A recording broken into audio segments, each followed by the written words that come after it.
Did you watch the Oscars? I know I didn't. I did not watch the Oscars. I did see outfits that I liked and some that I was like, you're here.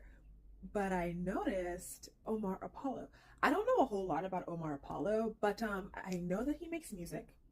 And yeah, he wore this birdcage veil last night, and I was like, ooh, we love to see it. I hope for the Met Gala I see some men in some birdcage veils, and it got me thinking, do we see men wear veils or something? Like, do we ever see them take that step? And the first thing that came to my mind was Kid Cudi in that wedding dress for the CFDA Awards. The designer made for him. I think it was also an homage to Kurt Cobain. I think he was like a Kurt Cobain thing going on. But on the red carpet in the West, no. So I did a little Googling and I found out that there was an East African sub-Saharan group of people called the Tuaregs. Tuaregs. Yes, the men and women wear veils, but mainly the men. And they are known as like the indigo people. So let's look at our notes and go down the list. So for the Tuareg people, they have their veils and theirs is called Tuaregs. No, it's actually called Tagelmust. Tuareg is a people. They're called Tagelmust. And while the women are called Adeko or Afar. So men have their veils and they are called the Tagelmust. And the women have their veils and they are called Adeko or Afar.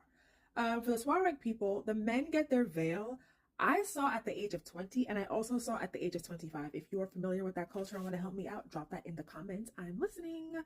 They're also known as the Blue Men of the Sahara because their veils are dyed with indigo. So there's a reason men wear them logistically or like practically. It is that they're in the desert and it protects them from the elements of the desert. But women belong in the home, so they don't need veils. And that's why women don't really like wear veils like that. And the veils also distinguish between who's an adult and who is a child. And in adulthood, they can wear a veil with a silver weight attached, and that ceremony is called anagad. And the veil is given by a father or maternal uncle, and it has to be worn for a week, day and night.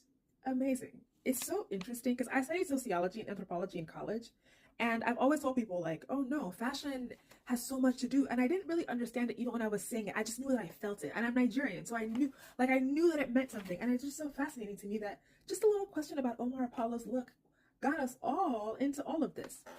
I also want to say that there's something else we should add about that veil for the Tuaregs. So the veil covers the mouth, the nose, and the eyebrows for the men. And they do this in the presence of strangers, especially their mother-in-law. For the women use their veils to cover their mouths in the veil in the presence of